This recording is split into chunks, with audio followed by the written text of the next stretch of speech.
Hey everyone, this is Louis7 and another episode of LOTRO Basics. In this episode, we will be going over another character build, and this one will be going over a leveling Beorning build for the red line. Similar to the Warden actually. The red line is good solo, but you can always switch to blue line if you do need a bit more defense or harder content, but for most solo content you can go with the red line. And the red line does have some strong heals, mainly with Hearten. That one's pretty strong, and it gets even stronger further in the red line when you switch it to Composure. So that's always good. And I'm actually need to respec real quick again so we can see what we get. We get Bash, which is a bear form skill. That's good. It's a good bleed. It's got a little bit of a long cooldown, but still a nice attack. And Expose is really good because it decreases your target's mitigation. That actually puts a buff on you. It's not a debuff on the enemy. But that's something you want to use on rotation and keep that buff up, just because 40% mitigation penetration is pretty good. Okay, so we'll go ahead and spec 2, and I want to remind you all that this is for leveling. While some of the builds may be similar to in-game, they aren't necessarily going to be the exact same, and sometimes they are pretty different. But with this one, I think it'll end up being pretty similar to in-game. So let's go ahead and look at the first row of traits, and here we have Thrash Damage, which is a main skill we use in bear form. Unfortunately, I'll need to build Wrath so we can actually see these. We can still look at them, but to see here, you have Thrash, which increases tier and increases damage. That's definitely something you want to be using when you're in bear form, because it's one of our only Wrath consumers that we can just keep using without waiting on a cooldown. So that is something good, but we'll have to see if we even want it. I actually recommend getting any advantage 1 point in that first, just because it does add an extra heal. And having an extra heal can always be useful, especially while leveling. It's more important than 1% crit chance or 3% dash damage. But at this point, I don't really think getting just plus 10% on that heal or plus 20% is useful. So I would recommend getting, if you're leveling, you aren't going to be using Thrash too often because you'll be in man form building Wrath, especially at this low level. So this is kind of a tough choice. So if you do end up in bear form more and use Thrash more, I definitely recommend taking that. But in general use, I think getting some crit chance increase will be more useful overall. So we'll go ahead and get that and unlock the next line. And then we'll get our first trait bonus, which increases bear form damage by 30%, and that's just a general useful thing. So we will actually end up wanting to use Thrash more and be in bear form more once we get that. Okay, so now this one makes Slash apply a bleed, which is a new effect to a skill we already use, and usually those are something you at least want 1 point in, even if you don't want all the points, because the points could be spent somewhere else. But there are actually 2 skills here that we could get. Enraging Sacrifice is something I don't really use, mainly because in any situation I've been in, I haven't wanted to use it, and especially while leveling, and especially solo while leveling, you don't want to use it, and even while leveling with others, you probably won't use it too often. So we won't put any points in that throughout the rest of the build. So because this is a new active skill, we'll get Execute, and you can use this in bear form. When you have a little bit of Wrath, you want to actually use it with as little as Wrath as possible. It requires them to have low health and it'll deal a lot of damage, so we'll get a point in that. So if you're about to come out of bear form because you're on low on Wrath, you can also use Execute, just because it will hardly consume any Wrath. And that's pretty much when you want to use it, and we'll see later on there's some extra bonuses to that in this train. And then this one, Slash now applies a bleed, and then the other ranks don't increase that bleed damage, but all our bleed damage. And as you've probably seen, Bash deals a bleed. Fighting Edge does not deal a bleed yet. I believe it does later on. And then Slash will apply a bleed. So a lot of our damage is kind of based off bleed, so we do want to get some points in this. We'll go 4 to unlock the next row. And this will unlock switching to bear form will refresh your Expose Weakness buff, which is this buff. So that's the one we wanted to keep up, so while in bear form you'll have 15 seconds extra of that buff, which is always nice. And then plus 25% critical damage. Can't complain with that, just a nice passive bonus again. Lumber, after using Rush in bear form, your next attack will knock down your target. I mean, it's kind of useful, but at this point we want to spend points on something else, because that's not too useful. So we might come back and look at that if we have extra points, but maybe not, we'll see. The skill that it affects has a 1-minute cooldown right now, and an increase your movement speed, and all that just to knock down a target, 1 trait point on that. Not entirely useful. Biting Edge becomes a single attack but has a bleed over 12 seconds. This is Biting Edge, which is a skill, AoE skill we want to use whenever it's off cooldown and whenever we're in human form. So we will be using that skill a lot, so let's see what this trait affects from it. So it makes it a single attack and a bleed over 12 seconds, and then max rank reduces the duration of the bleed in half, but it still deals all that damage. So this is definitely something we want because we got increased bleed damage and all that bleed stuff, so yes, we want that. Then we want plus 100% bleed damage because that's twice the damage from a main skill we use. And then we'll get the 3rd point in that, so it deals all that damage over 6 seconds instead of 12. So now we have some extra points we need to unlock these. We'll go ahead and get more bleed damage and get that critical chance. And that will unlock the next row. And just to remind you, while leveling, you don't want to fill these out to 5 first. You want to fill them out to 4, get this, and then go back and fill those. Okay, so we have, let's look at Turn the Tides before we get, well, we'll get to this now. So after using Ferocious Roar, your next attack will critically hit. This one's, that's Vigilant Roar. Okay, this one's Ferocious Roar, too many roars on the Beorning. So this is a skill we definitely do use on cooldown. You can only use it in man form, but we do use it on cooldown because we always want some more Wrath, and this gives you Wrath. So we use this a lot, and you can actually use this, then switch to bear form, and get that extra crit if you want, but you can also just use it on a man form attack like Biting Edge or Expose. So that's again a nice passive bonus to a skill we already use. Okay, so right here we have Execute damage and health threshold, Turn the Tides damage, and for each corruption Turn the Tides removes, you get extra bonus damage, and just plus melee damage, a flat damage increase, 10% total at the end. So at this point, Turn the Tides we don't actually use regularly, we just use it to remove corruption. But even if we just use it to remove corruption, that extra about 800 damage does not really help it at all, especially compared to other skills, so we don't want any points in that. Even after the plus 100% doubling its damage, it's not that useful compared to everything else we have.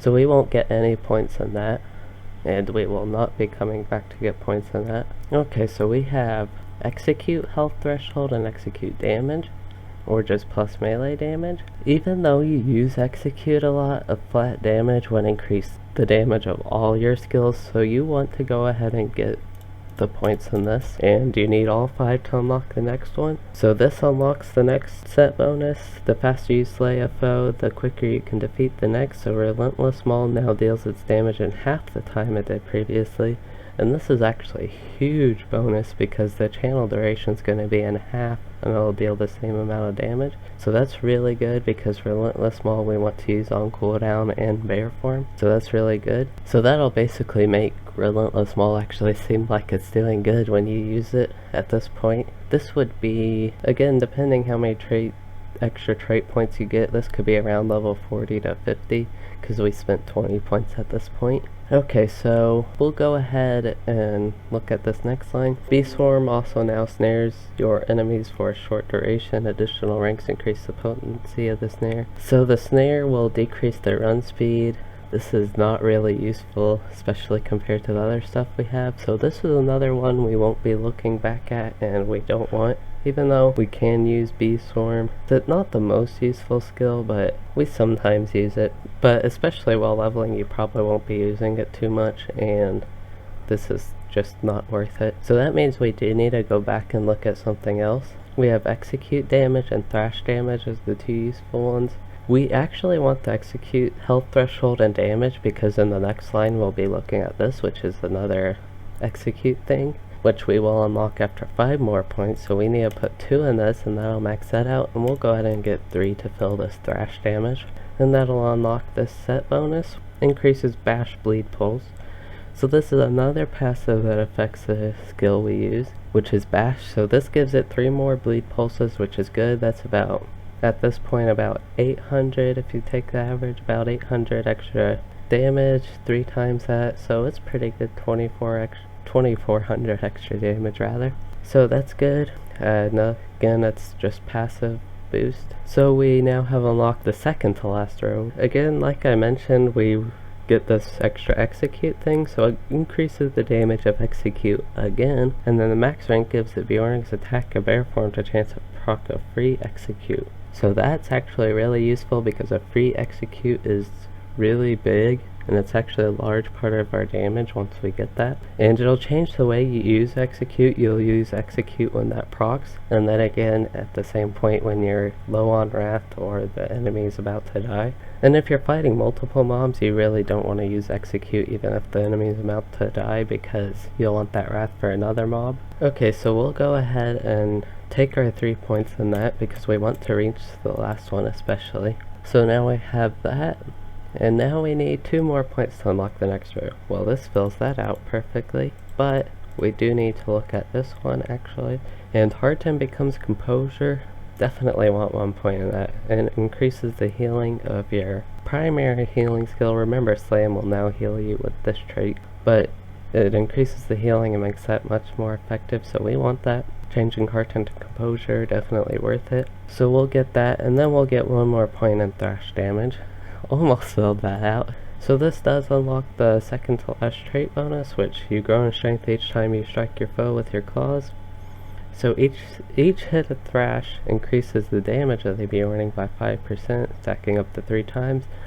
Again, thrash is something you'll be spamming a lot when in bear form, so another nice bonus. So we'll get Thrash Tier 3 now hits up to 5 enemies, so Thrash Tier 3 being a strong single target, the final tier that resets it, making it hit 5 enemies with just 1 trait, definitely worth it, gives the bear form good AoE. And then Call of the Wild, it's a cooldown, increases your physical mastery rating, reduces wrath cost, and increases wrath building.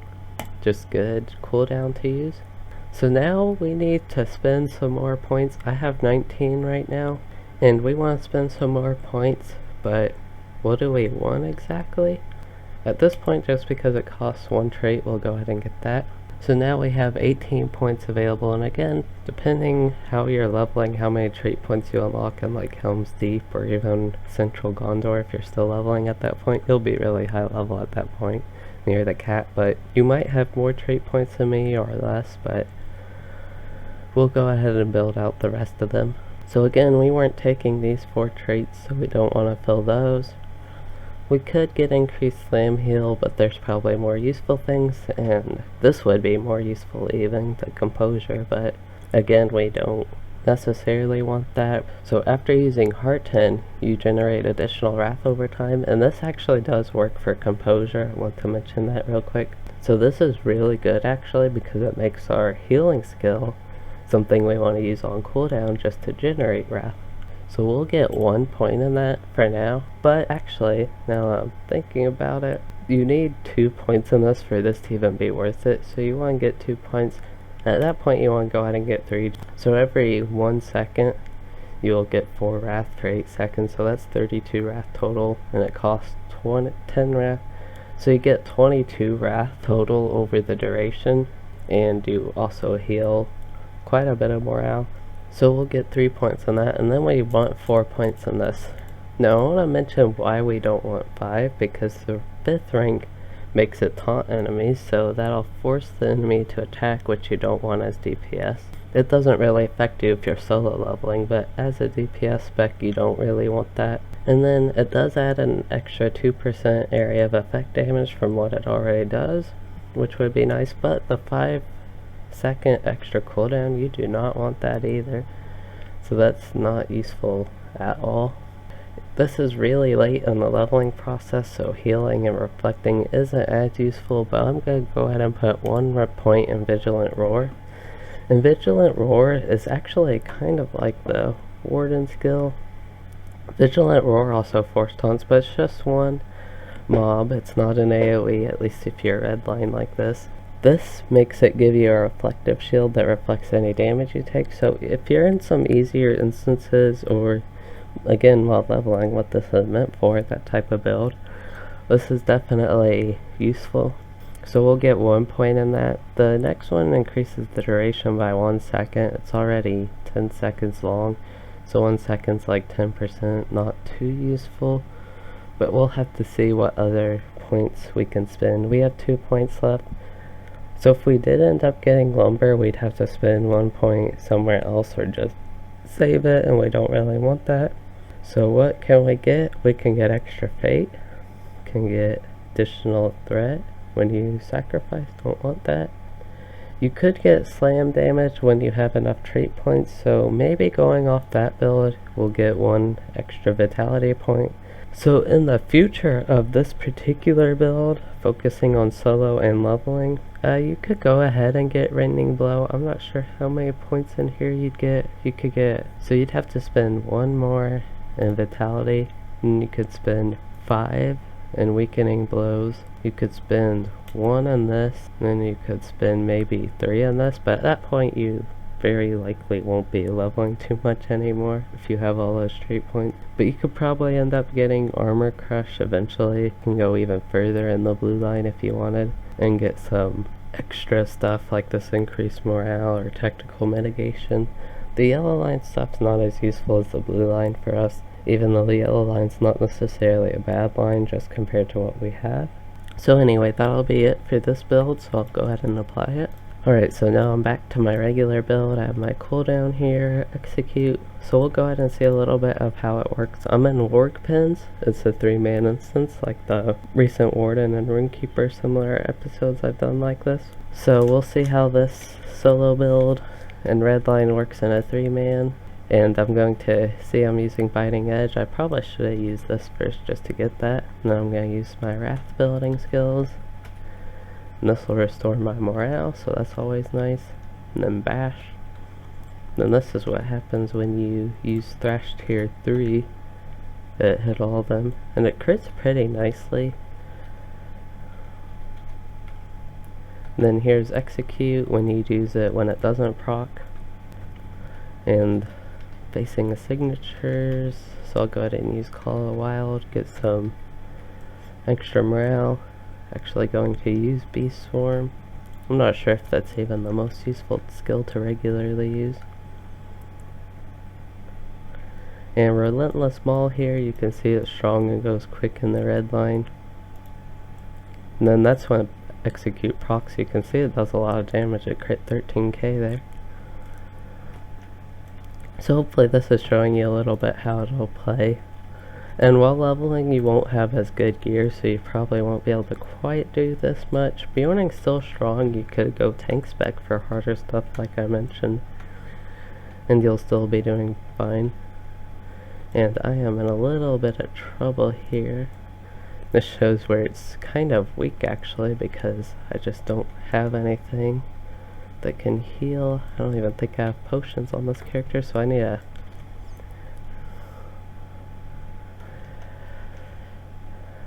I am likely to die here. Well, that's unfortunate. I don't think there's any particular way, even with the reflective shield, I don't think I can run out here.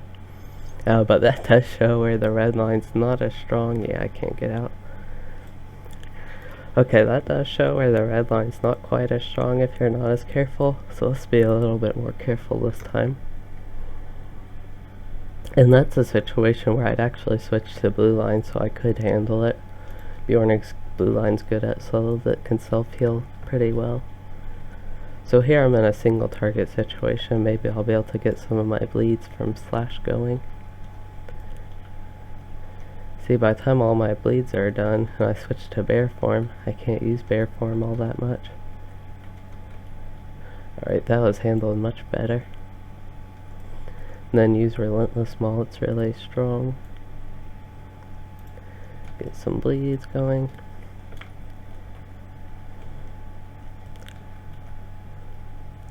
And then switch back to bear form, even though this doesn't show it's on cooldown. Yeah, it's actually on cooldown. That's a kind of annoying bug. If I'm in bear form already and doing the damage, it's pretty strong, so I don't have to focus too much on healing, especially when execute procs like that, you can see. Okay, so hopefully that showed you a little bit of gameplay. I'll go ahead and do this little AoE mob group real quick. Get all my like pre-combat stuff I can. As you notice, I'm actually not using these two skills that often when I can use all my extra wrath building stuff, and I am stunned right now. So swap out a bear form, get that again. And then right now I would just want to build Thrash and get the tier 3 up for the AoE. Execute that one. Probably shouldn't have executed him, but that's fine.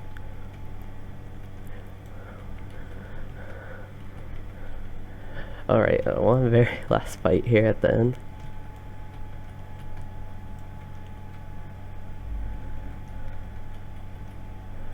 Alright, so we're just gonna kill him real quick with Thrash and execute. Okay, so that'll be it for this episode of LOTRO Basics. If you have any particular class or spec you want to request, I'm open to anything. If this was helpful, if you could please consider liking and subscribing for more, and thanks for watching, everyone.